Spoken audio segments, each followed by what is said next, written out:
Hey everybody, this is Grodd, back from a short break because school started and it's been kind of hectic. But I have some new figures that a friend traded me. You may know of him. He's a YouTuber named Darker Allen. He does HeroClix outtakes and he does some reviews, rarely. I don't think he does very many, but I'll put his link in the sidebar. Anyway, we'll get right to the clicks that he traded me. Thanks to him, I am only one figure away from completing my entire Sinestro set, which the only one I'm missing is the Anti-Monitor Sinestro, which I may end up buying here soon. So that means I got Sinestro from Crisis and Grodd, the LE, from Arkham Asylum. And this makes me really happy. So we'll talk about them a little bit. And let's see. They both, of course, have the Sinestro Core keyword. Both have... Grodd has 8 range, where Sinestro has 10. Both only have 1 lightning bolt, but that's okay. Pretty okay starting out stats. I'm not sure. I think I like Grodd a little more than I like Sinestro. Grodd starts out with an 11 attack and invulnerability. Sinestro starts out with 10 attack and toughness and 18 defense. He does have Perplex, where Grodd starts out on Outwit, so they really complement each other kind of well. Grodd has Running Shot with 8 movement, where Sinestro has Running Shot and Phase Teleport with 10 movement, which is a little better. So you can either Running Shot or just go in there and or move through walls if you don't need to attack this round. Let's see. Sinestro is 3 clicks away from a full dial, and Grodd is only 2. Grodd's 161 points. And Sinestro, I'm just really happy to have him. I can't thank Darker Allen enough. Is 146 points. Pretty expensive figs on the internet. So 60 and somewhere between 20 and 30.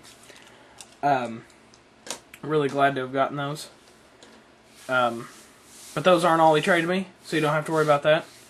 But I will tell their special abilities. Grodd can use Barrier, Force Blast, and Plasticity, and immediately after he uses Force Blast, he can use Barrier as long as the Barrier tokens are between him and the person he Force Blasted.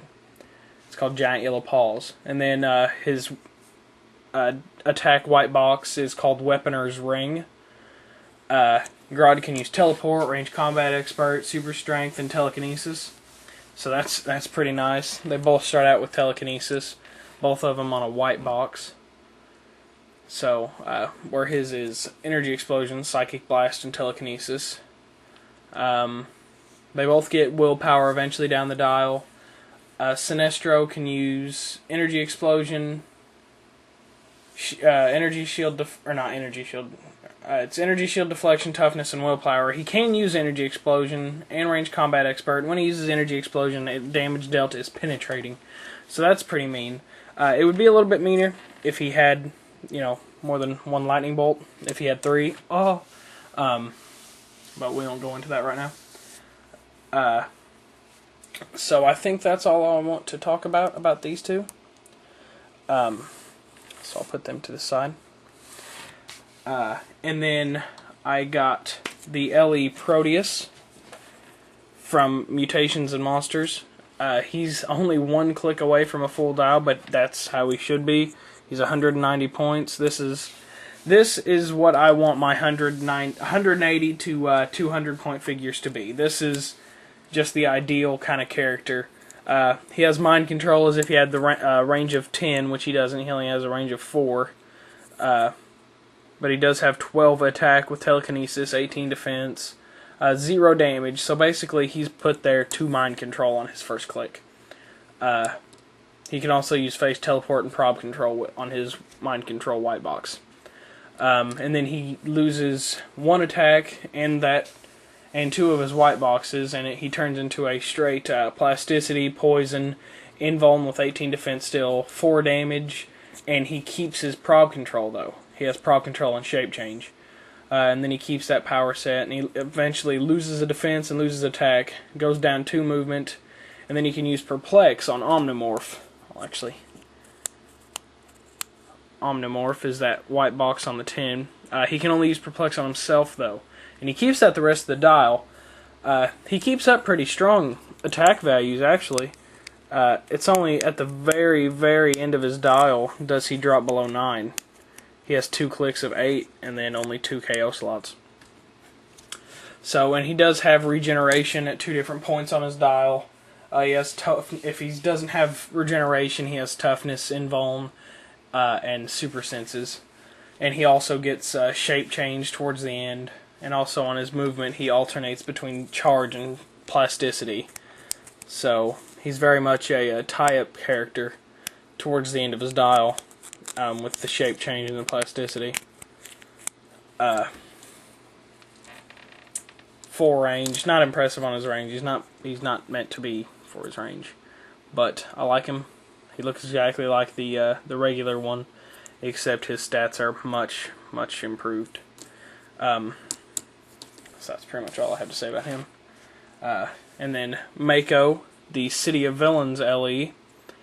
I haven't really looked at him too much, but he is 1, 2, 3, 4, 5, 6, 7 clicks deep for 52 points. That's not bad, and he's got some City of Villains team ability that I'm not familiar with. If you do know, put it in the comment box. And I may just put it in an annotation or something. But he starts out with charge, 10 attack, 3 damage with exploit weakness on a 52-point figure is just phenomenal for 10 attack. That can absolutely wreck higher point figs. I mean, if you throw him out there against a brick, like, I don't know, insert random character with impervious here, he will just tear him up with 10 attack. I mean, if, let's say they've got that nice average that Hammer of Thor put out there, an 18 defense, he's only got to roll an 8, he's going to smack anyone for 3 damage. But then he does go down to Battle Fury. He keeps his other powers, though, toughness and charge and 10 attack, which is nice. It's nice to see that kind of consistency on such a low point figure. And then he loses charge, but he gains flurry, along with his, or not flurry, Blade's Claws, sorry, along with his toughness and Battle Fury. He keeps that, and then he does get flurry. So, and then he has flurry with exploit weakness, and then he keeps it for 2 damage, and then he dies. And I don't believe you can use flurry and exploit weakness at the same time. So that's kind of a downside, but it's excusable for a 52-point figure. I hadn't realized how good that figure was until just now, so that makes me actually want to use him some. I was wanting him just because he looked cool. And then the last one I'm not going to talk too much about because I plan on doing a Skrull review at some point in the future. I got the Emperor Skrull from Secret Invasion.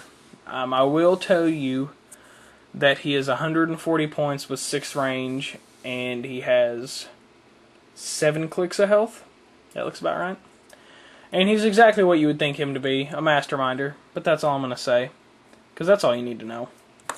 So there you go. Got those from Darker Allen. Trade with him. He'll set you up nice if you've got something he wants, or if you've got something, or if he's got something you want. He seems to deal pretty well. So message him sometime. Message me. I can get a hold of him pretty easily.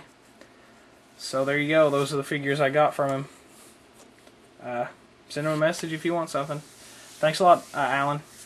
Play on.